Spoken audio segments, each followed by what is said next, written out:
আপনারা আগের ক্লাসে যা পড়েছেন সেগুলো তো মনে আছে? আমরা শেষ করেছিলাম। আমরা সেকেন্ড চ্যাপ্টারে আছি। সরি, ফার্স্ট চ্যাপ্টারে এখনো আছি। ফার্স্ট চ্যাপ্টার শেষ হয়নি। দুটো টপিকস আজকে দেখি শেষ করে দেওয়া যায় কিনা। তাহলে প্রথম চ্যাপ্টার আমাদের মোটামুটি অনেকগুলো প্রশ্ন পড়ানো হয়েছে এবং সেই প্রশ্নগুলো থেকেই আসলে মূলত আপনার পরীক্ষার মধ্যে আসে। ফার্স্ট চ্যাপ্টার থেকে একাধিক প্রশ্ন আসে।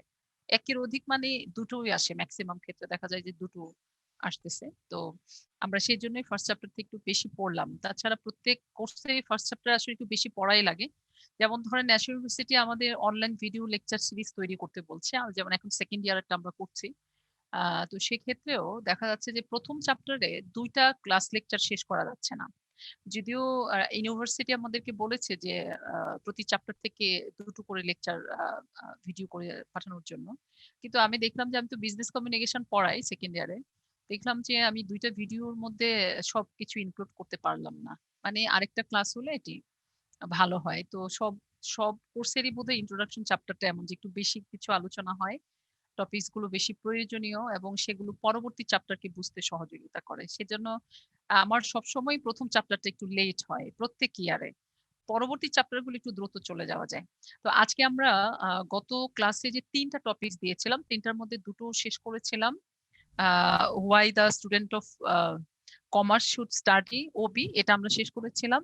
আর organisation behaviour is selfish and manipulate, এটাও শেষ করেছিলাম। এরপরে একটা আমাদের ছিল টপিক ছিল organisations need people and people need organisations. এটার বাংলাটা বলেন তো একজন, যে কোনো একজন। আমরা গত ক্লাসে বলেছিলাম যে কোনো একজন বলবেন। Organisations need people and people need organisations. আছে। আচ্ছা, আমি না, আপনাদেরকে একটা তথ্য ভুল দিয়েছি প্রথমে, সেটা হচ্ছে আমরা কিন্তু প্রথম চ্যাপ্টারে নাই, আমরা দ্বিতীয় চ্যাপ্টারে আছি। প্রথম চ্যাপ্টার আমরা আগেই শেষ করেছিলাম, আমরা একটু তথ্যে ভুল হয়েছে। আমরা সেকেন্ড চ্যাপ্টার প্রায় শেষের দিকে। আহ অর্গানাইজেশনস অর্থ হচ্ছে কি সংগঠন। সংগঠন। মানে এস লাগালে তো সংগঠন গুলো হয়ে যায়, সংগঠন অর্গানাইজেশন। নিড প্রয়োজন, পিপল হচ্ছে জনগণ। তার মানে কি সংগঠনের আহ, মানে সংগঠনের প্রয়োজনে মানুষ, অর্গানাইজেশনস নিড পিপল, সংগঠনের প্রয়োজনে মানুষ, এন্ড পিপল নিড অর্গানাইজেশন, মানুষের প্রয়োজনে সংগঠন। এই বিষয়টা আসলে আমরা নিয়ে এখন আলোচনা করব যে organisation need people and people need organisation. সংগঠনের প্রয়োজনে মানুষ আর মানুষের প্রয়োজনে সংগঠন। এই এই উক্তিটা অনেক সময় আপনাদের আপনাদের পরীক্ষায় আসে, প্রায়ই আসে দেখা যায় এই প্রশ্নটা। এটাকে অল্টারনেটিভ অনেক সময় বলা হয় যে সংগঠন ও মানুষ, পারস্পরিক প্রয়োজনীয়তা বিষয়টি আলোচনা করুন। অ্যাকচুয়ালি এখানে যে মূল যে বিষয়টি আমরা আলোচনা করে দেখার চেষ্টা করব সেটা হচ্ছে যে আমরা জানি যে উৎপাদনের মূল উপাদান চারটি, এবং সেটি একেবারে ইন্টারমিডিয়েট লেভেল থেকে আমরা জানি যে ভূমি, শ্রম, মূলধন এবং সংগঠন। এই চারটি উপাদান ছাড়া আসলে কোনো প্রতিষ্ঠানই তার উৎপাদন কার্যক্রম পরিচালনা করতে পারে না। তো যে কোনো পণ্য উৎপাদনের ক্ষেত্রে চারটি মৌলিক উপাদান একেবারেই কম্পালসারি। তো কিন্তু এই উপাদানগুলোর মধ্যে মানুষ এবং সংগঠন সবচেয়ে বেশি গুরুত্বপূর্ণ। বাকি যে তিনটি উপাদান, ভূমি, মূলধন, সংগঠন, সরি, ভূমি, শ্রম এবং সংগঠন, আমরা কি বললাম, সংগঠন এবং মানুষ দুটো এসে গেছে, তার মানে শ্রম মানেই তো মানুষ। আর যে দুটো উপাদান থাকে মূলধন এবং ভূমি, এগুলো তো আসলে মানুষ দ্বারাই পরিচালিত হয়, মানুষ এগুলোকে ব্যবহার করে থাকে। তো বলা হচ্ছে যে মানুষ এবং সংগঠন, অর্থাৎ প্রথম এবং সবশেষের যে উপাদানটা, চারটি উপাদানের মধ্যে শ্রমটা হচ্ছে, কিন্তু আসলে শ্রমটা কার সাথে সম্পৃক্ত, আমরা একটু যদি আরেকটু এক্সপ্লেন করি, শ্রমটা হচ্ছে মানুষের সাথে সম্পৃক্ত। তার মানে মানুষ এবং সংগঠন চারটার মধ্যে এই দুটো হচ্ছে সবচেয়ে বেশি আহ একে অপরের পরিপূরক বলা যায়, এবং অর্থাৎ একে অপরের সাথে খুব গভীরভাবে সম্পৃক্ত। কারণ হচ্ছে যে মানুষ ছাড়া আসলে কোনো সংগঠন চলতেই পারে না, আবার মানুষও সংগঠন ছাড়া চলতে পারে না। সেই একদম সৃষ্টির আদিকাল থেকে মানুষ কিন্তু কাজ করে জীবিকা নির্বাহ করে এবং তার জীবন পরিচালনা করে। ঠিক একই ধারায় কিন্তু চলছে যে সংগঠনগুলো জন্ম হচ্ছে, সেখানে মানুষের চাকরি হচ্ছে, সে অর্থ উপার্জন করছে এবং তার পরিবার এবং তার নিজের জীবন পরিচালনা করছে। অর্থাৎ সংগঠনের উদ্দেশ্য অর্জনের জন্য যেমন মানুষের প্রয়োজন, তেমনি মানুষের জীবনযাপন প্রণালী পরিচালনা করার জন্য সংগঠনের প্রয়োজন রয়েছে। তো এই কারণে সাংগঠনিক লক্ষ্য অর্জনের জন্য আপনার দেখা যাচ্ছে যে হিউম্যান রিসোর্স বা মানব যে সম্পদ তার নিয়োগের প্রয়োজন পড়ে, কিন্তু সেখানে যদি ব্যবস্থাপনা যদি মানব সম্পদকে মূল্যায়ন করতে না পারে, অর্থাৎ মূল্যায়নে যদি ব্যর্থ হয়, তাহলে কিন্তু তার সাংগঠনিক উদ্দেশ্য অর্জন হবে না। অপোজিটলি আমরা যদি বলি যে একজন কর্মী বা একটা মানুষ, একজন মানুষ যে সংগঠনে আপনার কাজ করবে, সেই সংগঠনের কাজের প্রতি সে যদি আন্তরিক না হয়, সৎ না হয়, দায়িত্বশীল না হয়, তাহলেও কিন্তু তার যে ব্যক্তিক একটা লক্ষ্য থাকে যে সে মানে দক্ষতা এবং কর্মদক্ষতা এবং তার দায়িত্বশীলতা দিয়ে সে একটা আরো ভালো জায়গায় পৌঁছাবে, সেখানে সে পৌঁছাতে পারবে না। তো সে এই আলোচনা থেকে এটাই আসলে বোঝা যায় যে সংগঠনের যেমন প্রয়োজন মানুষের, তেমনি মানুষেরও প্রয়োজন সংগঠনের। তো এখানে আপনারা যখন বই পড়বেন, সেখানে চিত্র আছে। আসলে আমরা তো চিত্র তো দেখাতে পারতেছি না, তবে চিত্রের ব্যাখ্যায় ওটাই বলা হয়েছে যে যেটা আমি বললাম, এটাকেই চিত্র আকারে দেওয়া হয়েছে যে পিপল অর্থাৎ কর্মীদের বোঝানো হচ্ছে পিপলের কি প্রয়োজন, পিপলের কি আছে, প্রয়োজন আছে, নিড। সে প্রয়োজন আসলে কিসের দ্বারা তাড়িত হয়, তার কিছু ড্রাইভ থাকে, কিছু স্টিমুলিস দ্বারা তার সেই ড্রাইভ, তাড়না থাকে মানুষের। অর্থাৎ একটা মানুষ একটা মানে জনগণের কথা যদি বলি, জনগণের প্রয়োজন আছে, সে প্রয়োজন পূরণে তার কিছু তাড়না আছে, সেই তাড়না পূরণে কিছু উদ্দীপক আছে। উদ্দীপক সম্পর্কে আপনার আগে ধারণা পেয়েছে। উদ্দীপক হচ্ছে যেমন আমার ক্ষুধা লাগলে খাদ্য প্রয়োজন, আমার তৃষ্ণা লাগলে পানি প্রয়োজন, আমার যদি রিফ্রেশমেন্টাল নিডস প্রয়োজন, আমার একটা ভালো একটা সুন্দর জায়গা প্রয়োজন, বা একটা ভালো গান শোনা প্রয়োজন, এগুলোকে বলা হচ্ছে উদ্দীপক। তো বলা হচ্ছে যখন মানুষ আর অর্গানাইজেশনাল দৃষ্টিকোণ থেকে যদি দেখেন যে অর্গানাইজেশনে মানুষ কাজ করে কিন্তু তার প্রয়োজন পূরণের জন্য, অর্থাৎ তার যে একেবারে ফিজিওলজিক্যাল নিডস থেকে শুরু করে তার যে সেলফ অ্যাকচুয়ালাইজেশন নিডস, মার্কেটিং এ আমরা যে নিডস গুলোর কথা বলেছি, প্রত্যেকটা নিডস পূরণে কিন্তু তার অর্থের প্রয়োজন হয়। অর্থ ছাড়া কিন্তু মানুষের কোনো প্রয়োজনই পূরণ হয় না। এবং ওই যে আমি বললাম যে আপনার ফিজিওলজিক্যাল নিডস থেকে একেবারে সেলফ অ্যাকচুয়ালাইজেশন নিডস, এগুলাই কিন্তু মানুষকে তাড়িত করে। আমার যদি কোনো শারীরিক প্রয়োজন না থাকে, তাহলে আমি কিন্তু কোনোভাবেই শারীরিক যে কোনো প্রয়োজন পূরণে আসলে তাড়না অনুভব করব না। তো সংগঠনে যখন মানুষ কাজ করে, মূলত তার যে ফিজিওলজিক্যাল যে বেসিক 5টা নিডস আছে, সেই নিডস গুলো পূরণেই কিন্তু সে একটু চেষ্টা করে থাকে এবং সে নিজেকে ব্যস্ত রাখে সেই জন্য।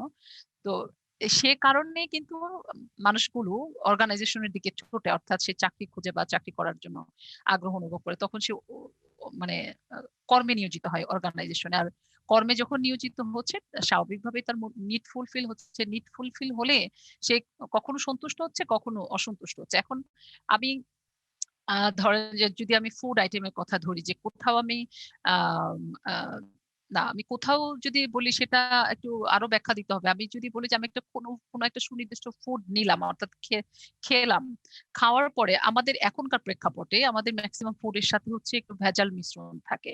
তো ভেজালের কারণে দেখা যাচ্ছে যে আমরা একটা ক্ষুধা নিবারণের জন্য একটা ফুড নিচ্ছি বা কোনো একটা ফুড খাচ্ছি, কিন্তু খাওয়ার পরে আমরা সব ফুড খাওয়ার পরেই অনেক সময় সন্তুষ্ট হচ্ছি না।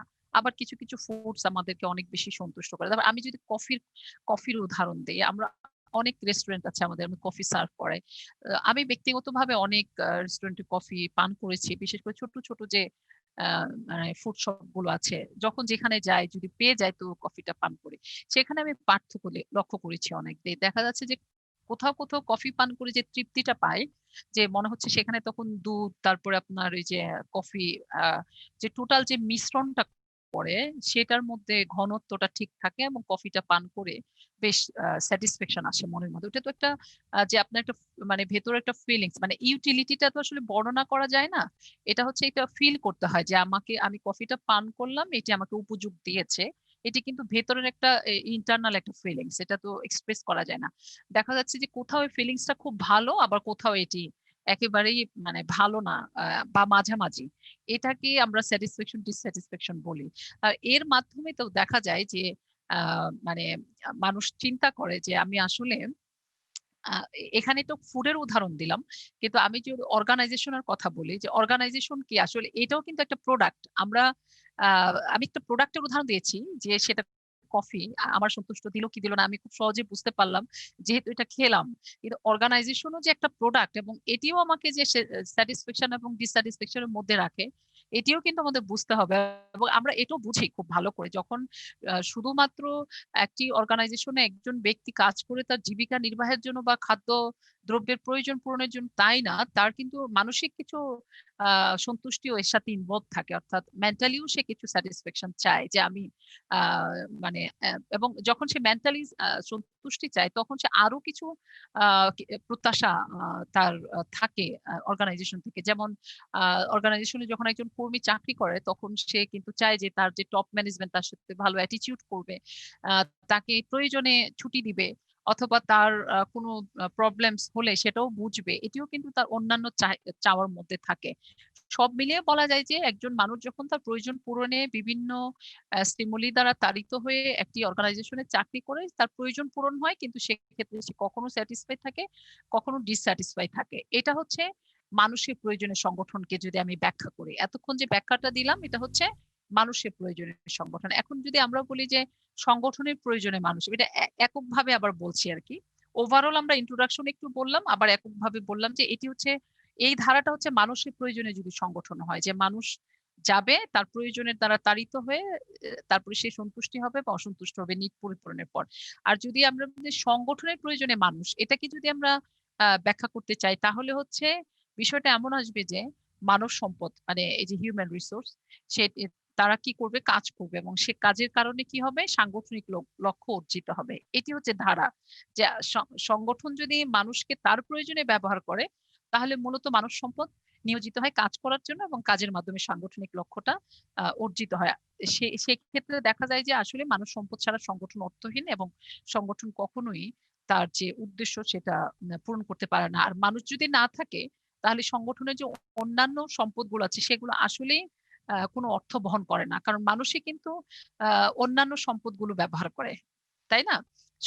অন্যান্য যে যে আপনার রিসোর্স গুলো আছে একটি প্রতিষ্ঠানে টোটাল কাজ পরিচালনার জন্য, এক্সেপ্ট হিউম্যান রিসোর্স, সেগুলো কিন্তু হিউম্যান রিসোর্স দ্বারাই ব্যবহৃত হয়, তাদের পরিকল্পনায়, তাদের নির্দেশনায়, তাদের মানে কি বলবো যে তাদের যে দক্ষতা, জ্ঞান সেগুলো বা অভিজ্ঞতা, সেগুলোর মাধ্যমে বাকি সম্পদগুলো ব্যবহৃত হয়।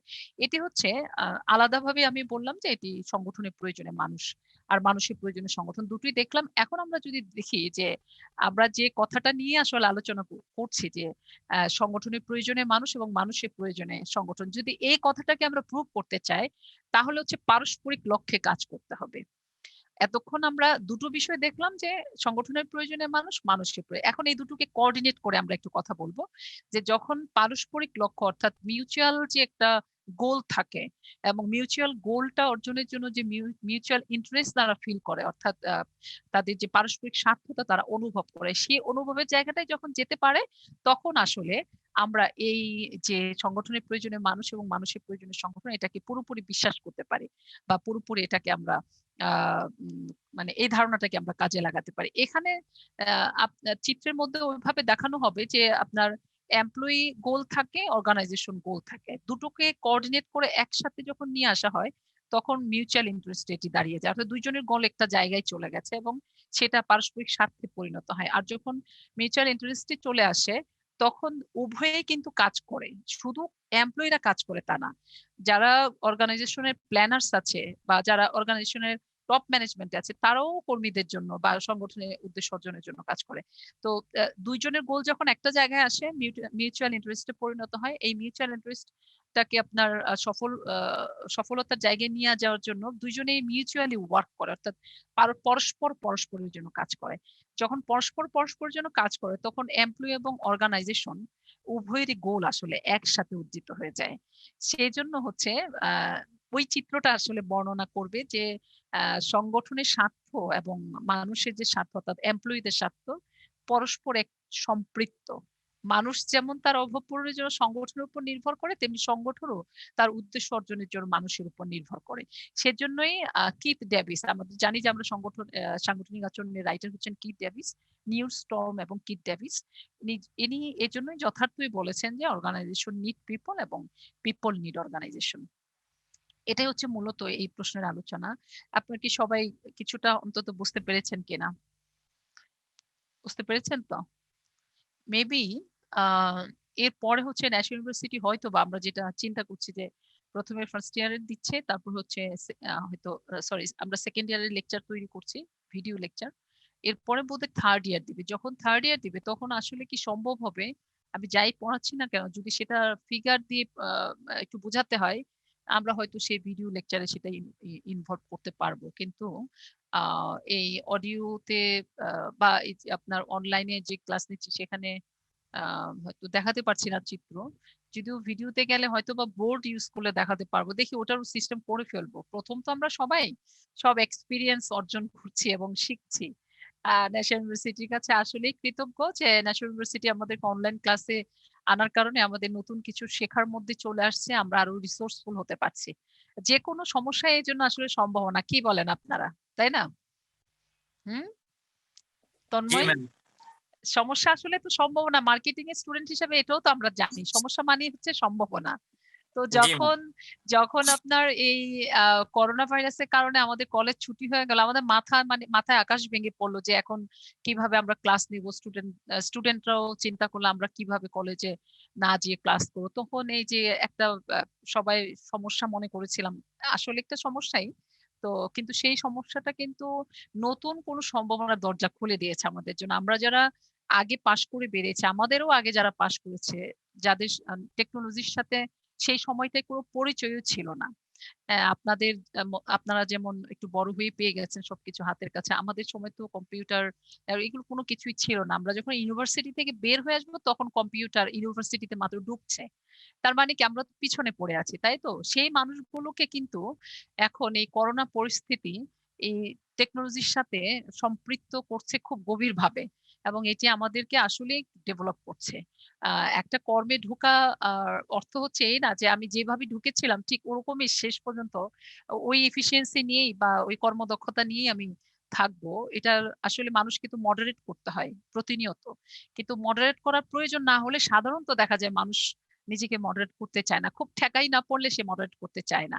তো আমাদের কলেজ এর আগেও কিন্তু উদ্যোগ নিয়েছে, আমাদেরকে ট্রেনিং দিয়েছে এই কম্পিউটারে আপনার কি বলে মাল্টিমিডিয়া প্রজেক্টরে ক্লাস নেওয়ার ব্যাপারে আমাদেরকে ট্রেনিং দিয়েছে এবং আমাদের উৎসাহিত করেছে। কিন্তু আসলে আলটিমেটলি শেষ পর্যন্ত দেখা গেছে যে ওই কম্পিউটার সায়েন্স ডিপার্টমেন্ট ছাড়া আর কেউ আসলে আগ্রহ অনুভব করেনি। কিন্তু এখন যে সিচুয়েশন, তাতে কি হলো আমরা বাধ্য হয়েছি এবং বাধ্য হওয়ার কারণে আমরা কিন্তু এই যে এখন দেখেন কত এক্সপার্টলি আমরা কিন্তু চেষ্টা করছি। আমার অনেক ফ্যাসিলিটিস ছিল না, আমি সেগুলো কিনলাম, আরো কিছু কিনবো, আরো কিছু জানবো। তার মানে কি আমার নতুন একটা কি বলবো দক্ষতা যুক্ত হলো সাথে, আমার ক্যারিয়ারের সাথে নতুন একটা দক্ষতা যুক্ত হলো। এই বিষয়টাই হচ্ছে আপনার মানে দেখার মতো বিষয় যে আপনারা বোধহয় কেউ কি কাজ করছেন স্ক্রিনে? স্ক্রিনে কেউ কাজ করবেন না, হ্যাঁ? আপনাদের কোন স্ক্রিনে যদি কাজ করেন এটা শো করবে এখানে। তো আমার মনে হয় যে আম, যে কোনো সমস্যা এভাবে একটি সম্ভাবনাতে এসে দাঁড়িয়ে যায়। আমরা এরপরে আরেকটি এই চ্যাপ্টারের লাস্ট একটা টপিকস এটাও আসে পরীক্ষায়, যদিও এই অনেক কিছুই আমরা এর মানে এখন যে টপিকসটা আলোচনা করতে যাব তার অনেক কিছু আমরা প্রিভিয়াস টপিকস একটু পেয়ে গেছিলাম। এটা প্রশ্নটা হচ্ছে আপনারা লিখে ফেলেন, different model of organisational behaviour. Different model of organisation behaviour, এবং এটি আসে পরীক্ষায়। মোটামুটি একটা ইম্পর্টেন্ট প্রশ্ন এটা, এবং শুধুমাত্র পরীক্ষায় আসে, এটা 2018-তে এসেছিল। আর আপনাদের যদি দেখা যায় যে 2020-এ পরীক্ষা হয় তাহলে এই প্রশ্নটা ইম্পর্টেন্ট আপনাদের জন্য। মানে এটার বাংলাটা হচ্ছে বিভিন্ন প্রকার সাংগঠনিক মডেল বা মডেলের প্রকারভেদ। লিখেছেন তো সবাই? প্রথমে আমরা একটু ইন্ট্রোডাকশন দিয়ে নেই যে সাংগঠনিক আচরণ অর্থাৎ আহ, বিভিন্ন সংগঠন আছে সমাজে, বিভিন্ন সংগঠনের যে সাংগঠনিক আচরণ সেখানে কিন্তু গুণগত মানের পার্থক্য থাকে, কারণ প্রতিষ্ঠানেরও পার্থক্য থাকে। Nature of work, nature of product, nature of objectives or goal, এই সবের ভিতরে কিন্তু অর্গানাইজেশন টু অর্গানাইজেশন ভ্যারি করে। ভ্যারি করার কারণেই কিন্তু বিভিন্ন প্রতিষ্ঠানে বিভিন্ন প্রকার মডেল ব্যবহৃত হয়। সেই কারণেই সাংগঠনিক আচরণে আপনার মডেলের প্রকারভেদও রাখা হয়েছে, এবং সেখানে মূলত আমরা 5টি মডেল নিয়ে আলোচনা করব। 5টি মডেল, ঠিক আছে? মডেলগুলোর নাম লিখে ফেললেন। একটা প্রথমটা আছে, আমি একটু বাংলায় প্রথমে বলি তারপর ইংরেজিটা। যারা বাংলার সাথে সাথে ইংরেজিটা লিখতে পছন্দ করেন ঝটপট লিখে ফেলবেন। বাংলাটা হচ্ছে প্রথম হচ্ছে স্বৈরাচারী মডেল। আমরা একটু পড়েছি এগুলো সম্পর্কে, আগে খুব সংক্ষেপে আলোচনা করব। স্বৈরাচারী model, autocratic model, the autocratic model, একটু থামলাম, লিখে ঝটপট লিখে ফেলেন। তারপর হচ্ছে তত্ত্বাবধায়ক মডেল। তত্ত্বাবধায়ক মডেল, দ্য কাস্টোডিয়াল মডেল। যেহেতু আপনাদের আপাতত অনেকের বই নাই, সো এগুলোর নাম লিখেন, তাহলে হয়তো অন্তত মাথায় মডেলগুলোর নাম চলে যাবে। প্রথমটা ছিল দ্য অটোক্রেটিক মডেল, অর্থাৎ স্বৈরাচারী মডেল। তারপর হচ্ছে তত্ত্বাবধায়ক model, the custodial model. 3 number হচ্ছে সমর্থকতা মডেল, দ্য সাপোর্টিভ মডেল। দেখেন ইংরেজি উচ্চারণ কত সহজ আর বাংলা কত কঠিন। আমাদের বাংলা ভাষা আমরা নিজেদের ভাষা, তারপরেও কিন্তু অনেক কঠিন লাগে। তার মানে আমাদের ভাষাটা আসলেই অনেক বেশি কি বলবো, প্রাচুর্যময়। যে ভাষা উচ্চারণে এত কঠিন অবস্থা, তার মানে কি প্রাচুর্যময় আমাদের ভাষাটা। সমর্থ সমর্থকতা মডেল, অর্থাৎ দ্য সাপোর্টিভ মডেল। 3 নাম্বার গেল। 4 নাম্বার হচ্ছে সহমর্মিতামূলক মডেল। সহমর্মিতামূলক অর্থাৎ দ্য কলেজিয়াল মডেল। বানানের যদি সমস্যা হয় সেটা বলেন। কলেজিয়াল মডেল তো কলেজ থেকে কলেজে, COLLEGIAL, collegial model.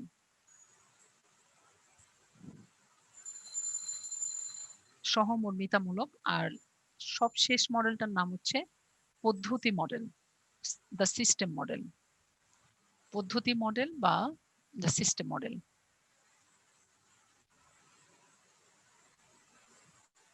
Ma'am second পয়েন্টটা একটু বলবেন কি? হ্যাঁ, আমি দ্বিতীয়টা। আবার বলছি। ও আচ্ছা, শুধুমাত্র দ্বিতীয়টা, বাকি সব লিখেছেন তো? সবাই সবাই লিখেছেন তো? না, একবার জি সবার ম্যাম। জন্য আরেকবার বলে যাব, শুধু বাংলা নামটা বলে যায়। স্বৈরাচারী মডেল, তত্ত্বাবধায়ক মডেল। তত্ত্বাবধায়ক মডেলের ইংরেজিটা হচ্ছে the custodial model, CUSTODIAL, custodial model. আচ্ছা, 3 নাম্বারটা হচ্ছে সমর্থকতা মডেল, 4 নাম্বারটা হচ্ছে সহমর্মিতামূলক মডেল, এবং সবশেষটা হচ্ছে পদ্ধতি মডেল, দ্য সিস্টেম মডেল। তাহলে আমরা 5টা মডেলের নাম লিখলাম। এখন একে একে আমরা একটু আলোচনায় চলে আসি, দেখি এটাই আজকে শেষ করা যায় কিনা। তাহলে আমরা হচ্ছে 3rd চ্যাপ্টারে চলে যাব। প্রথমটা হচ্ছে অটোক্রেটিক মডেল। আমরা মানে এর আগে একটা টপিকসে অটোক্রেটিক বিষয়টা নিয়ে আলোচনা করছিলাম, ওই যে এক্স থিওরি সম্পর্কে যখন আলোচনা করতে গিয়েছিলাম তখন। স্বৈরাচারী মডেলটা আসলে কি, এটি মূলত হচ্ছে নির্দেশ করে সংগঠনের ব্যবস্থাপকই সর্বময় ক্ষমতার অধিকারী। এটি হচ্ছে মূলত এই মডেলের মূল কথা, যে যে সংগঠনে স্বৈরাচারী মডেলকে আসলে সামনে রাখা হয়, সেখানে সংগঠনের ব্যবস্থাপকই সর্বময় মানে ক্ষমতার অধিকারী, এবং তার কথা ছাড়া আসলে সংগঠনে কোনো সিদ্ধান্ত, কোনো কাজ করা যায় না। এটা মূলত আমরা যে ম্যাকগ্রেগরের 2টা থিওরি পড়েছিলাম, এক্স এবং ওয়াই, এই ম্যাকগ্রেগরের এক্স তত্ত্বের অন্তর্ভুক্ত হচ্ছে স্বৈরাচারী মডেল। কারণ এক্স থিওরিতে আমরা দেখেছিলাম যে ওখানে সংগঠনের যিনি ব্যবস্থাপক তিনি সর্বময় ক্ষমতার অধিকারী, এবং তিনি সেটি আসলে সব জায়গায় তিনি সব মানে সিদ্ধান্ত প্রয়োগ করে থাকেন। তো এই প্রত্যেকটা মডেলেরই কিছু বৈশিষ্ট্য আছে। বৈশিষ্ট্যগুলো মূলত হচ্ছে এই যে প্রথম যে কথাটা বললাম, যে ব্যবস্থাপক সর্বময় ক্ষমতার অধিকারী, ওইটাকে বেস করে কিন্তু বৈশিষ্ট্য। আমার মনে হয় যে আমি সবগুলো বৈশিষ্ট্য আলোচনা করব না, 2-1টা জাস্ট এক্সাম্পল হিসেবে দিই। যেমন আমরা যদি বলি যে সংগঠনের মডেলের প্রথম বৈশিষ্ট্য হচ্ছে যে এর ভিত্তিটা কি, এটা ভিত্তি সম্পর্কে বলাটা হচ্ছে প্রথম বৈশিষ্ট্য। ভিত্তিটা কি? এখানে হচ্ছে সর্বময় ক্ষমতা সংগঠনের ব্যবস্থাপকের হাতে থাকে, এটি হচ্ছে এই এই স্বৈরাচারী মডেলের ভিত্তি। তার আদেশ এবং নির্দেশ কর্মীরা শুনতে বাধ্য থাকে, এটি হচ্ছে ভিত্তি। এরকম প্রত্যেকটা মডেলের একটা ভিত্তি থাকবে। আমি শুধু ভিত্তিটা অবশ্যই বলবো, কারণ এটা মডেলের সাথে একেবারে ইন্টারকানেক্টিভ। যে এর ভিত্তিটা হচ্ছে যে ব্যবস্থাপক সর্বময় ক্ষমতার অধিকারী, এবং তার আদেশ নির্দেশে সবসময় কাজ চলে এবং কর্মচারীরা এটি মানতে বাধ্য থাকে। আর এর যে আরেকটি বৈশিষ্ট্য, ব্যবস্থাপকীয় ধারাটা কি? ব্যবস্থাপকীয় ধারাটা হচ্ছে যে কর্তৃত্বটা সবসময় ব্যবস্থাপনামুখী থাকে, কর্মীমুখী থাকে না। অর্থাৎ এটি বলা হচ্ছে যে এটি organisational oriented, not employee oriented. এটা হচ্ছে ধারা, যে এখানে কর্মীদের সাধারণত ব্যবস্থাপক কাজে ব্যবহার করে, আর এ ব্যাপারে কর্মীদের আসলে কিছুই বলার থাকে না। তার মানে হচ্ছে যে এটি ব্যবস্থাপনা ওরিয়েন্টেড, কিন্তু কর্মী ওরিয়েন্টেড না। তো এটি কোথায় যেন ছিলাম, স্বৈরাচারী মডেলে, তাই তো? হ্যালো। জি ম্যাম। আচ্ছা, স্বৈরাচারী মডেলে আমরা মডেলের ভিত্তিটা বললাম, ব্যবস্থাপকে এখানে কর্মী সংক্রান্ত ধারাটা কি? অর্থাৎ কোন ধারায় এখানে কর্মীরা চলে? এখানে কর্মীর কাজই হচ্ছে বসের প্রতি সবসময় সে আনুগত্যতা দেখাবে, মানে অনুগত থাকবে বসের প্রতি, এবং স্বৈরাচারী বলেই সে আসলে দেখা যাচ্ছে যে শুধু বসকেই চেনার চেষ্টা করে, সংগঠনকে আসলে ওইভাবে চেনে না। এটা কিন্তু স্বাভাবিক যে আপনাকে যদি একজন সবসময়, অর্থাৎ আপনার প্রতিষ্ঠানের কোনো টপ ম্যানেজারাল পারসন যদি আপনাকে সবসময় শাসনের মধ্যে রাখে, সবসময় আপনার কি বলবো যে চোখ গরম রাখে আপনার উপর, তাহলে কিন্তু আপনি তাকে নিয়ে সবসময় ভাববেন, কিন্তু সংগঠনের কল্যাণ বা সংগঠনের জন্য একেবারে আপনার যত ইফিসিয়েন্সি, যত কর্মদক্ষতা বা অভিজ্ঞতা আছে সেগুলো কিন্তু দেওয়ার চিন্তাটা খুব বেশি আসবে না, কারণ আপনি তো মেন্টালি ডিস্টার্ব থাকবেন। এটা কিন্তু স্বাভাবিক। আমরা কিন্তু মডেল পড়ছি এজন্যই যে কোন মডেলটা আমরা আসলে ফলো করবো আমাদের নিজস্ব প্রতিষ্ঠানে। আমরা যখন উদ্যোক্তা হব আমরা কোনটা ফলো করব। আর উদ্যোক্তা না হলেও আমি যদি টপ ম্যানেজমেন্টে না থেকে আমি যদি সেকেন্ড লেভেল ম্যানেজমেন্ট, সেকেন্ডারি লেভেলেও থাকি, তারপরেও যেন আমি এই পরামর্শগুলো অন্তত দিতে পারি, জানলে যে আসলে কোন ধরনের সংগঠনে কোন ধরনের মডেলটা আসলে আশীর্বাদ বয়ে নিয়ে আসতে পারে বা সংগঠনে ভালো। তো আমরা যখন প্রত্যেকটা মডেল নেচার জানবো, তখন আমরা নিজেরাই বুঝতে পারবো যে কোন মডেলটা আসলে আমাদের উভয় পক্ষের জন্য। আমরা একটু আগে যে প্রশ্নটা পড়লাম সেটি আসলে বাস্তব সত্য যে যদি আপনার কর্মীরা অন্তঃপ্রাণ হয়, তাহলে অর্গানাইজেশনের টপ ম্যানেজমেন্টকেও অন্তঃপ্রাণ হতে হবে তাদের প্রতি। উভয়ের পারস্পরিক স্বার্থ যদি দেখা হয়, তাহলে আসলে সংগঠনেরও কল্যাণ এবং সকলের কল্যাণ। সেক্ষেত্রে মডেলের একটা ভূমিকা আছে, যে আপনি কোন মডেল মানেই তো আপনি একটা মানে কনসেপ্ট, যে আপনি এই কনসেপ্টে চলছেন। যেমন এখানে এই মডেলের কনসেপ্ট কি, যে আমি অ্যাজ এ কি বলবো যে as a manager I will try to control my employee. তাদের কোনো সে থাকবে না সেখানে, আমি যা বলি সেটাই হবে, এর উপর কোনো কথা বলা যাবে না। এটি কিন্তু একটা কনসেপ্ট, আপনি এই কনসেপ্টে চলছেন, যে আপনি বুঝাচ্ছেন যে, বা আপনি বিশ্বাস করেন যে আপনি সর্বময় ক্ষমতার অধিকারী, এরপরে কেউ কোনো কথা বলতে পারে না। এটাকে অটোক্রেসি বলা হয়েছে এবং অটোক্রেটিক মডেল বলা হয়েছে। অটোক্রেসিতে মানুষ ভয় পায়, ঠিক আছে, কিন্তু মনে মনে অসন্তুষ্ট থাকে, এবং সেই ব্যক্তির প্রতি বা সেই ব্যক্তির দ্বারা পরিচালিত প্রতিষ্ঠানের সার্বিক কল্যাণ আনয়নের জন্য তার আসলে মাথা ব্যথা থাকে না, এবং সে চেষ্টাও করে না। এটি হচ্ছে এই মডেলের কিন্তু নেগেটিভিটি। আরো কিছু বৈশিষ্ট্য আছে, সেগুলো আপনার পড়ে নেন। এগুলি মূলত মূল ব্যাপার হচ্ছে এই তিনটা ব্যাপার হচ্ছে বেশি ইম্পর্টেন্ট, বাকিগুলো আপনারা একটু দেখে নেন। প্রত্যেকটা মডেলের 2টা-4টা বৈশিষ্ট্য আছে, সেই বৈশিষ্ট্যগুলো একটু পড়ে নেবেন আর কি। তাহলে আমরা এর পরের মডেলটা চলে যাই, কাস্টোডিয়াল মডেল, তত্ত্বাবধায়ক মডেল।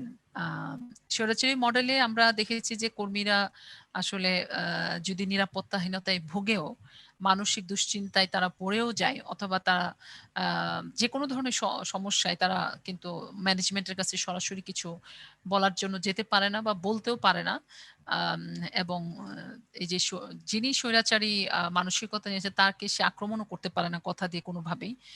কিন্তু মনে মনে আমরা আগেই বলছি যে এরা অসন্তুষ্ট থাকে, এবং তার অনেক সময় তার বহিঃপ্রকাশে এমপ্লয়িতে অসন্তুষ্টিটা বাই দ্য অর্গানাইজেশন, সেটি দেখা যায় অনেক সময় সে পরিবারের কারোর প্রতি সেটা সে মানে প্রকাশ করে, যে ওই রাগটা অনেক সময় দেখা যায় যে অফিসে অনেক প্রবলেম থেকে আসলো, ঘরের এক পুরুষ ব্যক্তিটা, তো দেখা যাচ্ছে যে সে এত টেন্স নিয়ে আসলো, তখন সে ওয়াইফের সাথে, তার সন্তানদের সাথে সে হয়তো অযথাই রাগ দেখাচ্ছে, মানে হয়তো তেমন কারণ নাই, বাট তার রাগ হচ্ছে, এবং তার পেছনে কারণটা হচ্ছে যে সে অর্গানাইজেশনের যে এনভায়রনমেন্টে কাজ করে, সেখান থেকে সে ভালো একটা মন নিয়ে ফিরতে পারে নাই বাসায়। তার মনে ওইটার একটা ক্রুদ্ধ একটা প্রতিক্রিয়া থেকে গেছে, সেই প্রতিক্রিয়াটাই আবার প্রকাশ পায় পরিবারের সদস্যদের উপর বা প্রতিবেশীদের উপরে। সেই কারণে আসলে দেখেন যে ওই ধরনের মডেলে যারা বিশ্বাসী এবং তাদের আন্ডারে যারা কাজ করে, তারা কিন্তু মানসিকভাবে অস্থির থাকে, এবং এই অস্থিরতা কিন্তু ওই সংগঠনের জন্য ক্ষতিকর তা না, পরিবার এবং সমাজ উভয়ের জন্য ক্ষতিকর।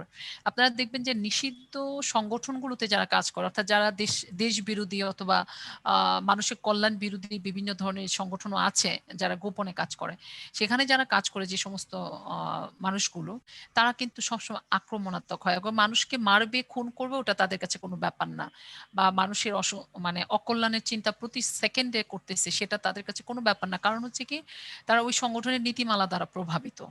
হ্যাঁ, তো এই বিষয়টা হচ্ছে আমাদের ভাবতে হবে যে আমি কোন কনসেপ্ট বা কোন নীতিমালায় বিশ্বাস করে আমার জীবন পরিচালনা করছি, তার উপর কিন্তু আমার অ্যাটিটিউডটাও ডিপেন্ড করবে। আর একজন ব্যক্তির অ্যাটিটিউড শুধু তার জন্য নেগেটিভ যদি হয়, সেটা শুধু তার জন্য ক্ষতিকর তা না। ওই যে আমরা উদাহরণে দেখলাম তার পরিবারের জন্য, তার পরিবারের সদস্যদের জন্য চরমভাবে ক্ষতিকর। হ্যাঁ, তো এই জায়গাটা আমাদের ভাবতে হবে। এরপরে আমরা সেকেন্ডটাই যেটা কথা বলছিলাম, তত্ত্বাবধায়ক মডেলে আসতে গেলে আমাদের স্বৈরাচারী মডেলে একটু রেফারেন্স টানতেই হবে, এই জন্য টানলাম, তাতে করে আমরা ওটাকে বর্ণনা করতে পারবো। এমন এমন একটা অবস্থা যেখানে স্বৈরাচারী মডেলের যে অবস্থা, যে তারা তাদের অসন্তুষ্টির কথা বলতে পারে না কিন্তু মনে মনে তারা অসন্তুষ্ট, এমন একটা অবস্থায় আর কি আপনার 1890 থেকে 1900 সালের মধ্যে প্রগতিশীল কিছু কর্মকর্তা, সবসময় তো থাকে প্রগতিশীল মানুষ, সে সময়ও ছিল, যে 1800 মানে ওটা 1800 শতাব্দীর কথা বলা হচ্ছে, যে 90 থেকে 1900, যে প্রগতিশীল কিছু কর্মকর্তারা আবিষ্কার করলেন যে যদি কর্মীদের হতাশা, অসন্তুষ্টি, তাদের নিজেদের ভিতরে যদি অন্তর্দ্বন্দ্ব থাকে সেগুলো, এবং তাদের নিরাপত্তাহীনতার যে একটা টেনশন বা ভাবনা, সেগুলো যদি দূর করে নেওয়া যায়, তাহলে সংগঠনের কাজে তাদেরকে আরো মানে ফলদায়কভাবে তাদেরকে ব্যবহার করা যায়, অর্থাৎ ইফিসিয়েন্সিটা তাদের কাছ থেকে পাওয়া যাবে, ইফিসিয়েন্টলি তারা কাজ করবে এবং তার ফলটা হচ্ছে প্রতিষ্ঠান ভোগ করবে। এই জন্য বলা হচ্ছে যে এই এই ধরনের অবস্থাটা দূর করার জন্যই মূলত এই যে আপনার প্রগতিশীল কর্মকর্তারা যারা তখনকার সময়ে কর্মীদের ব্যাপারে ভাবতেন আর কি, আহ, তখন তারা এই সাংগঠনিক আচরণের তত্ত্বাবধায়ক মডেলের প্রবর্তন করেন। অর্থাৎ এটা যে একটা অবস্থা, একটা সিচুয়েশন, যে সংগঠনের কর্মীরা আসলে মানুষই না, তারা হচ্ছে যে টপ ম্যানেজমেন্ট যেভাবে বলে, যেভাবে নিয়ন্ত্রণ করে সেভাবেই কাজ করবে, সেভাবেই তারা মানে কথা বলে যাবে, তারা যা বলে সেটা, অর্থাৎ ইয়েস বস যেটা, সে অবস্থাটাকে পরিবর্তন করার, সেই পরিস্থিতির পরিবর্তনেই মূলত তত্ত্বাবধান মডেলটা প্রবর্তন হয়েছে। তো তার মানে হচ্ছে তত্ত্বাবধান মডেল বস্তুগত পুরস্কার, নিরাপত্তা, রক্ষণাবেক্ষণ ইত্যাদির উপর প্রতিষ্ঠিত। পুরস্কার, নিরাপত্তা, রক্ষণাবেক্ষণ, এই শব্দগুলো মনে রাখবেন। তার মানে হচ্ছে তত্ত্বাবধায়ক মডেলে শুধু স্বৈরাচারী ভাবনায় থাকে না, সেখানে আপনার কর্মীদেরকে বিভিন্ন ইনসেনটিভ, বিভিন্ন রেওয়ার্ড দেওয়ার মাধ্যমে তাদেরকে কিভাবে আপনার কি বলবো, সংগঠনের প্রতি কিভাবে তাদেরকে আন্তরিক করা যায় সেই বিষয়ে সবসময় প্রতিষ্ঠান, এই মতবাদে যারা চলে তারা এই বিষয়টাকে লক্ষ্য করে থাকে।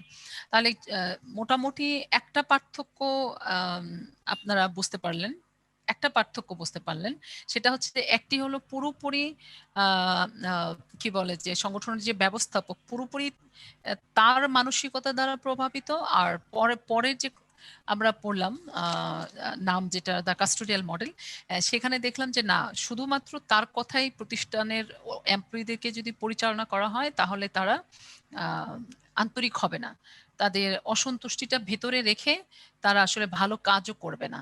তো সেই ক্ষেত্রে এই কলেজিয়াল মডেলটার যে অ্যাপ্লিকেশন, এই অ্যাপ্লিকেশনটা একটা ভালো ফলাফল পরবর্তীতে বয়ে নিয়ে আসছে।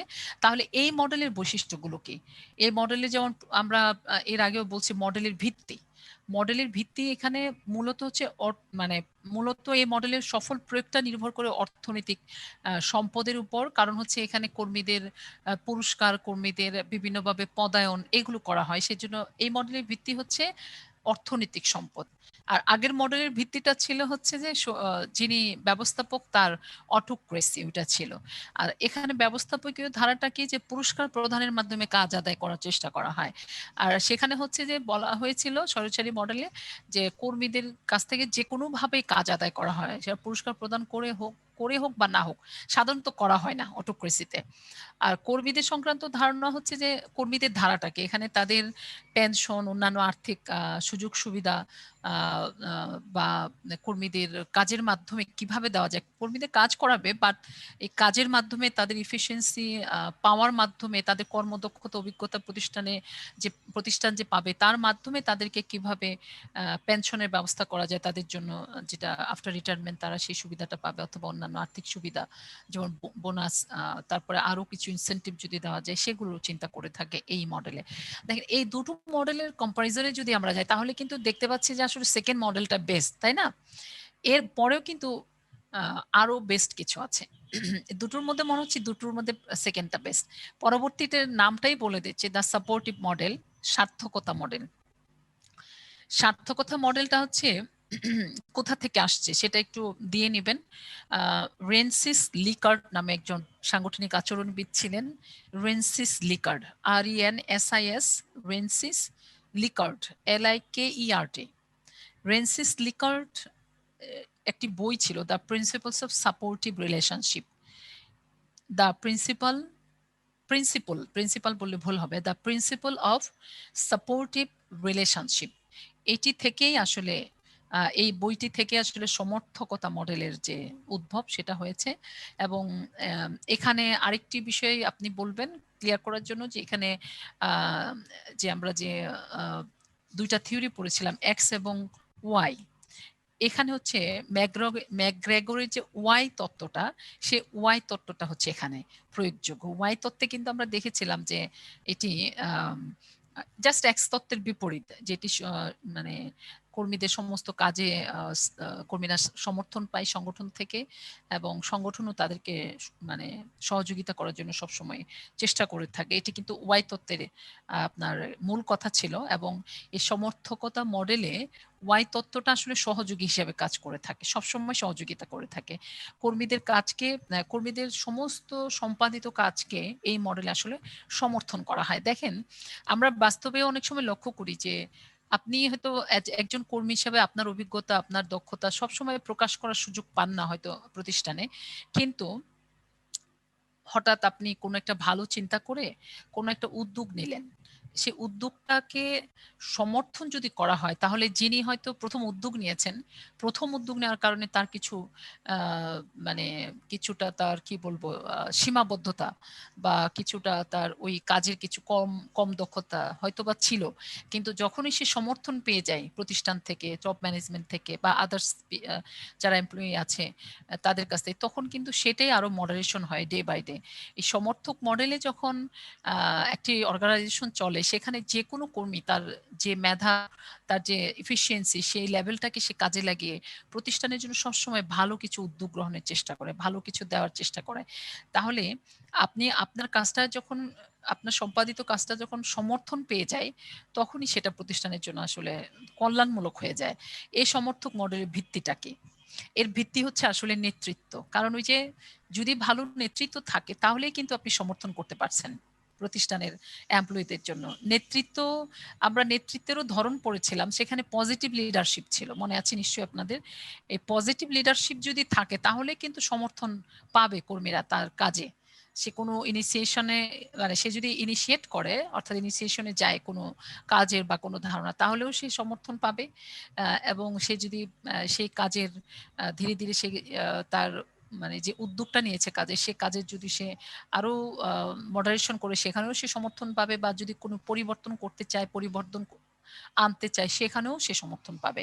তাহলে মূল ব্যাপার হচ্ছে নেতৃত্ব। এই মডেলের মূল যে ভিত্তি, সেটা হচ্ছে নেতৃত্ব।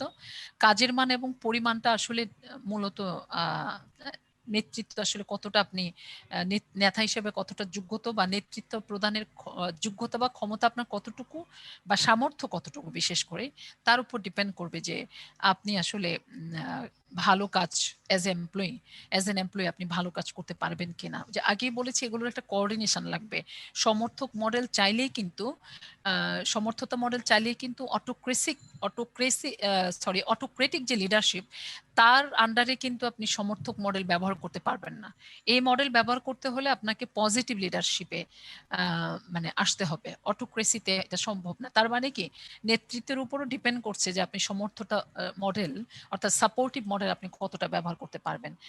আর ব্যবস্থাপকীয় ধারাটা কি হবে এখানে? ব্যবস্থাপনার অন্যতম কাজই হবে যে কর্মীদের দিয়ে মানে কর্মীদের দিয়ে সমর্থন প্রদানের মাধ্যমে কাজটা আদায় করে নেওয়া। এটা হচ্ছে ব্যবস্থাপকীয় ধারা থাকবে। আর কর্মী সংক্রান্ত ধারাটা কি হবে? মানে এখানে মূলত বলা হচ্ছে কার্য সম্পাদনকেই কর্মী একমাত্র দায়িত্ব মনে করবে। কারণ সে তো সমর্থন পাচ্ছে, একটা ফ্রেন্ডলি এনভায়রনমেন্ট পাচ্ছে, ফ্রেন্ডলি সে কি বলবো যে ইনফ্রাস্ট্রাকচারাল সাপোর্ট পাচ্ছে। সুতরাং তারও ধারাটা হবে যে সে কাজটা কিভাবে সুন্দরভাবে সম্পাদন করতে পারে, এটাই তার ধারা হবে। এছাড়া তখন দেখা যাচ্ছে যে এখানে কর্মীদের যে মনস্তাত্ত্বিক ফলাফল সেটি ভালো থাকবে যেহেতু সে সাপোর্ট পাচ্ছে।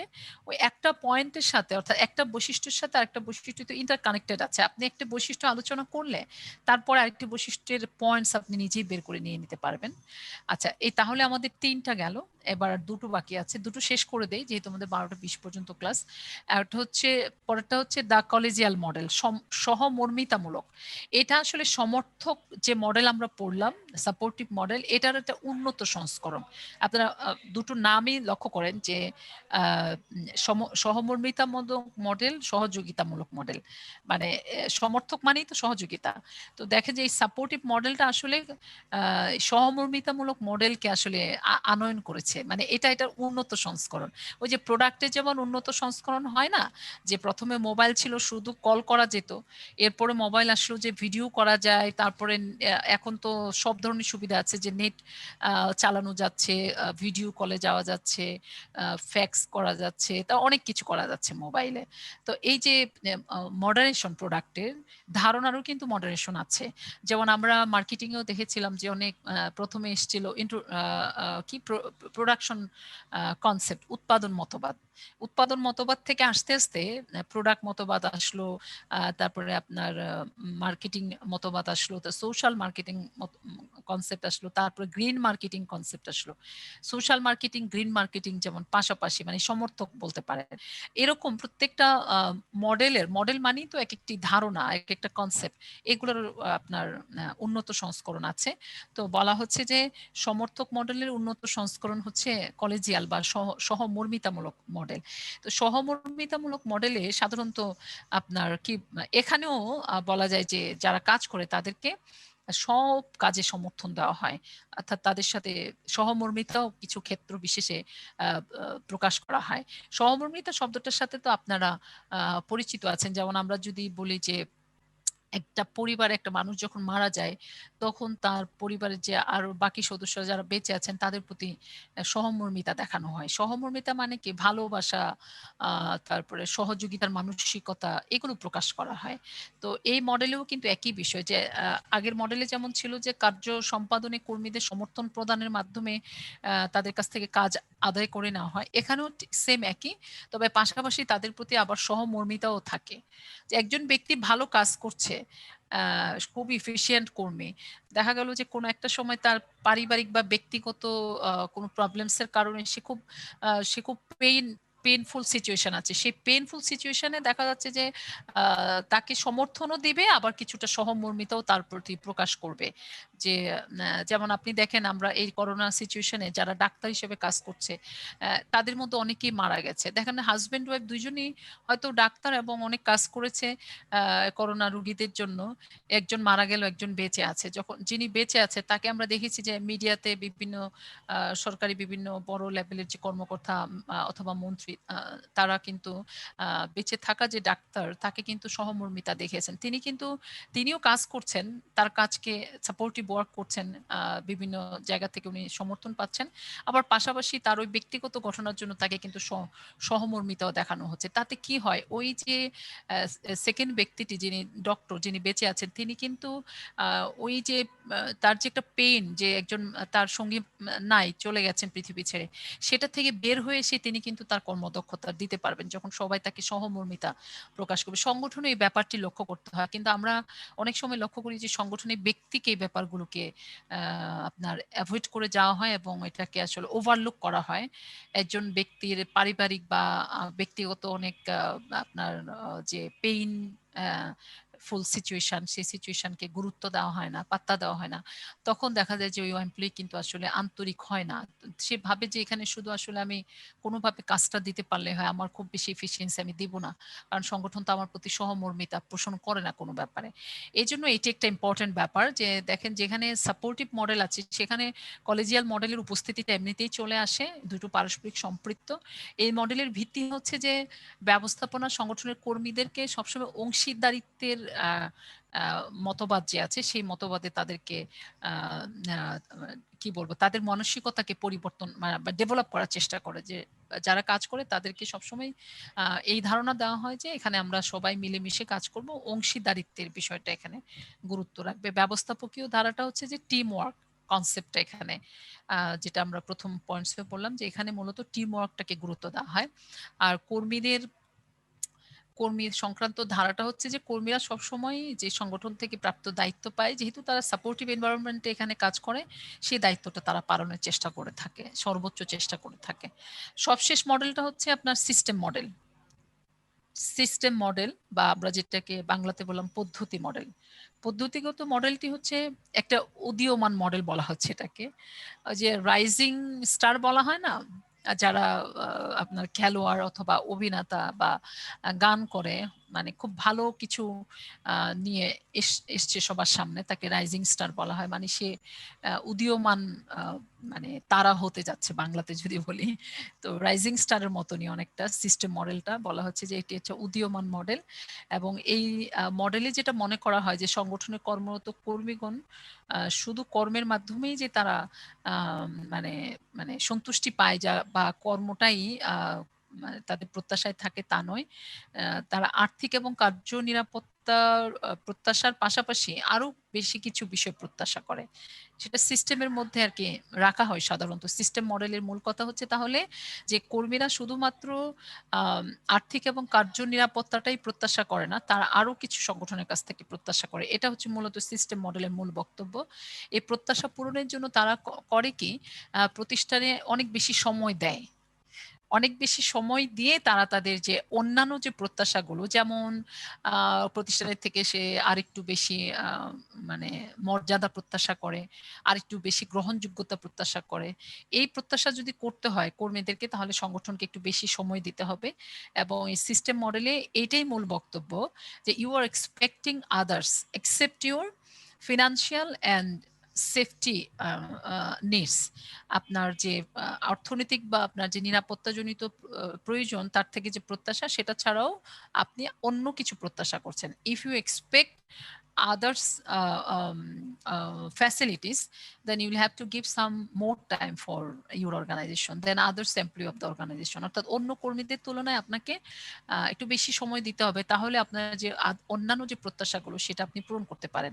যেমন আমি যদি একদম আপনাদেরকে বাস্তব যদি একটা উদাহরণ দেই, যে আমি যখন চিন্তা করতাম তেজগাঁও কলেজে যখন আমি জয়েন করেছিলাম 1999, তখন 1999 থেকে 2009 পর্যন্ত এই প্রায় 10টা বছর, তো সেখানে আমি মনে হতো যে আমি শুধু ক্লাস নিচ্ছি, আসলে শুধু ক্লাস নিচ্ছি, বাসায় যাচ্ছি, আমার ডিপার্টমেন্টের স্টুডেন্টরা আমাকে জানছে, চিনছে, কিন্তু আমার কেমন যেন একটা ডিস্যাটিসফ্যাকশন কাজ করতো। মনে হতো যে আরো তো কিছু করার আছে, ক্লাসের ফাঁকে ফাঁকে বসে থাকা, গল্প করা, এছাড়া আর কোনো কাজ ছিল না।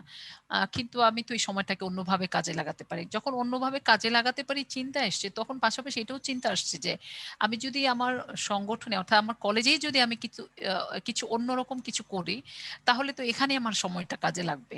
এবং সেই সময়টাকে যদি আমি ফ্রুটফুলি কাজে লাগাই, তাহলে আমি হয়তো সংগঠন থেকে, মানে আমার প্রতিষ্ঠান থেকে আমি আরেকটু মর্যাদা আমি বেশি পাবো, বা আমার গ্রহণযোগ্যতা বাড়বে, বা আমাকে বিভিন্ন কাজে আরো বেশি প্রত্যাশা করা হবে। এই যে ইন্টারকানেক্টেড যে চিন্তাগুলো, সেই চিন্তাগুলো যখনই করেছি তখনই কিন্তু আমাকে সেটেল করতে হচ্ছে মনে মনে যে না, আমাকে আরো একটু বেশি সময় দিতে হবে কলেজে। এবং সেই জন্য তখন কিন্তু এই যে আমাদের যে Tejgaon college communicative English language lab, এটার জন্য আমি অন্যান্য অনেক টিচারের তুলনায়, মানে কি বলবো, হাজারো ঘন্টা এ পর্যন্ত আমি দিয়ে দিয়েছি তেজগাঁও কলেজকে। যে অতিরিক্ত আপনি প্রত্যাশা আছে, you like to get some respect, you like to get some status from your institution, then you will have to give some more time। সেই মোর টাইমটা কিন্তু আসলে আনলিমিটেড, কতক্ষণ দিতে হবে তা কিন্তু আপনি জানেন না। একটি এক্সট্রা কাজ করতে গেলে আপনাকে আনলিমিটেড টাইম দিতে হবে। সেটা কিন্তু যেটাকে শ্রম ঘন্টা বলা হয়, আপনি কত ঘন্টা দিয়েছি আমি নিজেও জানি না গত 10 বছর টিসিসিএল এর জন্য, মানে একটা এক্সট্রা কারিকুলারের জন্য। তাতে কি লাভ হয়েছে? লাভটা হয়েছে যে আমি তেজগাঁও কলেজে মার্কেটিং এর স্টুডেন্ট না শুধু, তেজগাঁও কলেজে যত ডিপার্টমেন্টের স্টুডেন্ট আছে প্রত্যেক ডিপার্টমেন্টের স্টুডেন্টের কাছ থেকে আমি রেসপেক্ট পাচ্ছি। এবং ওই রেসপেক্টটা কিন্তু প্রতিষ্ঠানে আমার গ্রহণযোগ্যতা বাড়িয়ে দিয়েছে। এবং আমার কমিউনিকেশন অন্য অনেক টিচারের তুলনায় অনেক বেশি মানে বলা যায় যে স্টুডেন্টদের সাথে আছে, কারণ মেনটেন করতে পারি ওই অর্গানটা পরিচালনা করার কারণে। তারা ওই ইস্যুতে ইনভলভ হচ্ছে, আমার সাথে কানেক্টিভ হচ্ছে, ফলে অনেক বেশি কানেক্টিভিটি আমারও বেড়ে গেছে সবার সাথে। এই কানেক্টিভিটি বাড়ার যে রেজাল্টটা সেটা হচ্ছে যে প্রতিষ্ঠান কিন্তু বিভিন্ন সময় দেখা যাচ্ছে যে স্টুডেন্টদের সাথে কানেক্টিভ করার ক্ষেত্রে আমাকে চুজ করে যে না, ওর কানেক্টিভিটি আছে, ওকে একটু দায়িত্বটা দেয়া যাক। এই যে এক্সট্রা একটা যে প্রত্যাশা প্রতিষ্ঠানে আমার প্রতি বেড়েছে, সেটার জন্য কিন্তু এক্সট্রা ওয়ার্ক এবং এক্সট্রা টাইম আমাকে দিতে হয়েছে। ওই এক্সট্রা ওয়ার্ক এবং টাইমটা না দিলে কিন্তু আমি প্রতিষ্ঠানের প্রত্যাশার ওই জায়গাটায় যেতে পারতাম না। আর যদি ওই জায়গাটায় না যেতে পারতাম তাহলে কিন্তু আমার প্রতিষ্ঠান থেকে আর্থিক এবং অন্যান্য নিরাপত্তার বাইরে আমি যে আরো যে রেসপেক্ট পাচ্ছি, গ্রহণযোগ্যতা পেয়ে গেছে, সেটা কিন্তু পেতাম না। তাহলে এই সিস্টেম মডেলে হচ্ছে এই বিষয়টাই মূল বক্তব্য, যে সিস্টেম মডেলে আপনাকে আপনার যে নিজস্ব কাজ, সে কাজের বাইরেও আপনার আলাদা কিছু কাজের ক্ষেত্রে আপনার নৈতিকতা, আপনার সততা, অথবা আপনার বিশ্বস্ততা, অথবা আপনার অভিজ্ঞতা, এগুলো ইনভেস্ট করতে হবে। এবং এগুলো যখন আপনি ইনভেস্ট করতে পারবেন তখন আপনার অন্যান্য প্রত্যাশাগুলো পূরণ হয়ে যাবে। এটা হচ্ছে মূলত আপনার সিস্টেম মডেলের মূল। তবে এখানে আরেকটি কথা বলতে হয় যে মানুষের তো আসলে প্রয়োজনের সীমা নাই, এটি আসলে অসীম।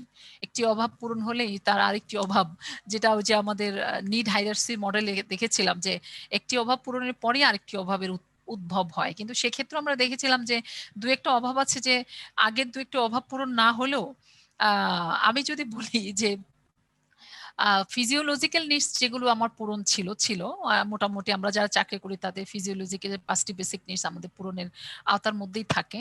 এরপরে বলা হচ্ছে সেফটি, সিকিউরিটি, এরপরে সোশ্যাল স্ট্যাটাস, এরপরে হচ্ছে স্ট্যাটাস নিডস, সোশ্যাল ইন্টারেকশন বা ইনভলভমেন্ট। সব শেষে ছিল আমাদের সেলফ অ্যাকচুয়ালাইজেশন, অর্থাৎ আত্মতৃপ্তির প্রয়োজন। আমি কিন্তু দেখেছি আমার নিজের ক্ষেত্রে যে আমার ফিজিওলজিক্যাল নিডস পূরণ হওয়ার পরে আমি আত্মতৃপ্তি প্রয়োজনে চলে গেছি। আমার কিন্তু সেফটি সিকিউরিটির আগে আসছে হলো আমি আসলে কোন কাজটা করলে তৃপ্তি পাবো, ওইটা আমার মনে আগে আসছে। আমি যখন টিসিসিএল শুরু করি তখন আমি নিজে একটা ফ্ল্যাট করতে পারি নাই, তখনও কিন্তু আমি ভাড়া থাকছি ঢাকায়। আমার বাবার যদিও নিজের বাড়ি ছিল, কিন্তু আমি ভাড়া থাকছি।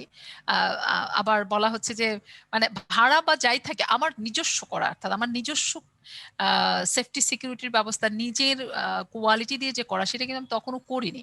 বাট আমি কিন্তু তখন কাজ করেছি সেলফ অ্যাকচুয়ালাইজেশন নিডস পূরণের জন্য।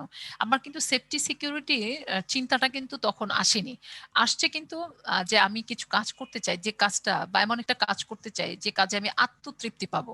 সেলফ অ্যাকচুয়ালাইজেশনের মূল বিষয় হচ্ছে আত্মতৃপ্তি। আপনি অন্যের জন্য কিছু করে সেলফ স্যাটিসফ্যাকশন পাচ্ছেন কিনা, ওটা কিন্তু আমার জাম্প করে কিন্তু আমার সেকেন্ড নিডসে চলে আসছে। কিন্তু নিড হাইরার্সি থিওরি কিন্তু সেকেন্ডটা হচ্ছে সেফটি সিকিউরিটি, অর্থাৎ আমি প্রথমে চিন্তা করব যে আমি একটা ভালো বাসস্থান গড়ব, যেটা আমাকে নিরাপত্তা দিবে, সামাজিক নিরাপত্তা বা অন্যান্য বাহ্যিক নিরাপত্তা। তারপরে আমি দেখব যে আমি সমাজ থেকে মর্যাদা পাচ্ছি কিনা, যেটাকে সোশ্যাল স্ট্যাটাস বলা হয়। তারপরে আরো একটা প্রয়োজন আমার মিছে, তারপরে আমি ওটাতে যাব। কিন্তু ওই প্রয়োজনে কিন্তু ম্যাক্সিমাম মানুষই অনেক পরে যায়, বাট কিছু মানুষের ক্ষেত্রে এটি কিন্তু ডিফারেন্ট। যারা সমাজের জন্য ভালো চিন্তা করে, সংগঠনের জন্য ভালো চিন্তা করে, টোটাল যারা ওয়েলফেয়ার থিঙ্কিং এর সাথে নিজেদেরকে সম্পৃক্ত করতে, তারা কিন্তু ওই প্রথম ফিজিওলজিক্যাল নিডসের পরে কিন্তু তাদের ওই নিডসটা চলে আসে।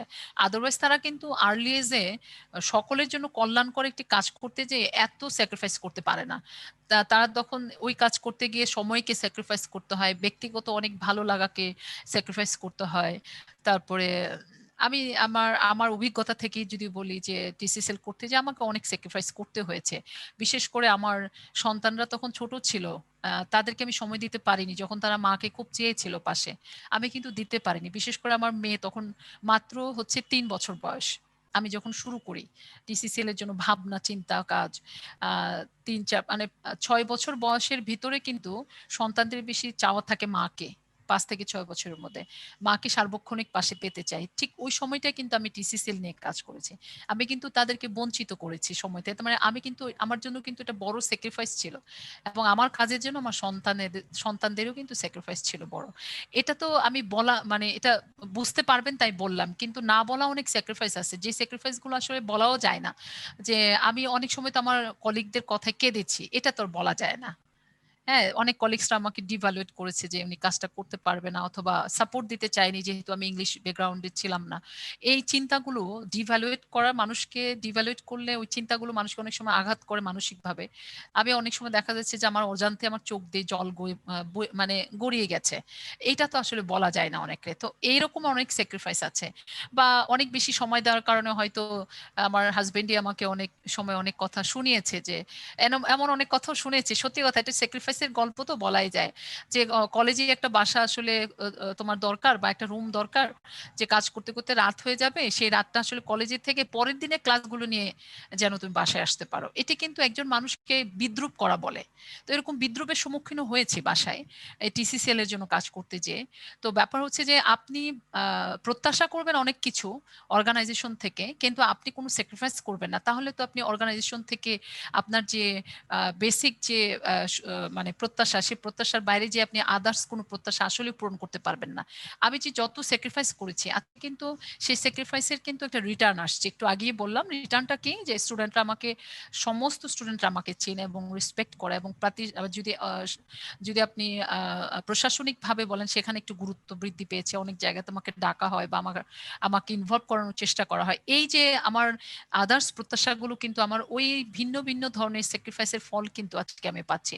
তাহলে এই যে সিস্টেম মডেলের যে মূল কথাটা, এই মূল কথায় যদি আসলে প্রতিষ্ঠান আসতে চায়, তাহলে প্রতিষ্ঠানকেও যেমন ওই যে কর্মী তার আদার্স প্রত্যাশা পূরণের জন্য অনেক স্যাক্রিফাইস করছে, অনেক সময় দিয়েছে, তাকে যেমন মূল্যায়ন করতে হবে, ঠিক তেমনি যিনি আসলে প্রতিষ্ঠানের জন্য অনেক স্যাক্রিফাইস করেছেন তাকে আসলে এটা ভেবেই স্যাক্রিফাইস করতে হবে যে I am the part of that organisation, আমি আসলে ওই অর্গানাইজেশনের একটা অংশ। সুতরাং আমাকে এডিশনাল প্রত্যাশা পূরণ করতে হলে তা আমাকে সংগঠনকে সময় দিতেই হবে। তো এটাও আসলে পারস্পরিক মিউচুয়াল আন্ডারস্ট্যান্ডিং এর ব্যাপার। আমরা এর আগে একটি মডেলে মিউচুয়াল আন্ডারস্ট্যান্ডিং এর, সরি মডেলে না, আমরা প্রথম যে ইস্যুটা নিয়ে আলোচনা করলাম সেখানে আমরাও দেখেছি যে মিউচুয়াল ইন্টারেস্টটা একটা বড় ব্যাপার। সার্বিক অর্থে আপনি যত মডেলের কথাই বলেন না কেন, যদি সার্বিক কল্যাণ বা সামগ্রিক কল্যাণ চাই, তাহলে আমাদের এই মডেলের বিশেষ করে আমি বলবো যে সাপোর্টিভ মডেল, কলেজিয়াল মডেল এবং সিস্টেম মডেল, এগুলোকে যদি কোঅর্ডিনেট করে প্রতিষ্ঠান ব্যবহার করতে পারে, তাহলে প্রাতিষ্ঠানিক কল্যাণ এবং প্রতিষ্ঠানের কর্মচারীরাও যেমন ভালো থাকবে, প্রতিষ্ঠানও আসলে তার যে উদ্দেশ্য নিয়ে এসেছিল মার্কেটে, সেই উদ্দেশ্য সেও আসলে কমপ্লিটলি প্রতিষ্ঠানও পূরণ করতে সক্ষম হবে। এ হচ্ছে মোটামুটি আমাদের অর্গানাইজেশনাল মডেল। এখন আপনারা নিজেরাই এই যে এক্সপ্লানেশন শুনলেন, এক্সপ্লানেশন থেকে নিজেরাই ভাববেন যে যে when you will be the uh, uh, leader of any organization, when you will be the initiator of the organization, তখন আপনি আসলে কোন মডেলটা ব্যবহার করবেন এটা আপনি এখন ভাববেন। কারণ এখানে আমি মনে করি যে যারা আপনারা এখন থার্ড ইয়ারে পড়ছেন তাদের ভাববার মতো যথেষ্ট যোগ্যতা হয়েছে এবং আপনারা যোগ্যও বটে ভাবার জন্য। তো এই যে শুনলেন বা অনেকে আছেন রেকর্ড করে রেখেছেন ক্লাসটা, শুনবেন, শোনার পরে আপনিই চিন্তা করতে পারবেন যে আসলে কোন মডেলটা আমার প্রতিষ্ঠানের জন্য আমি ভবিষ্যতে অ্যাপ্লাই করব, যেখান থেকে কর্মীরাও লাভবান হতে পারে এবং প্রতিষ্ঠানও আসলে ভালো দিকে যেতে পারে।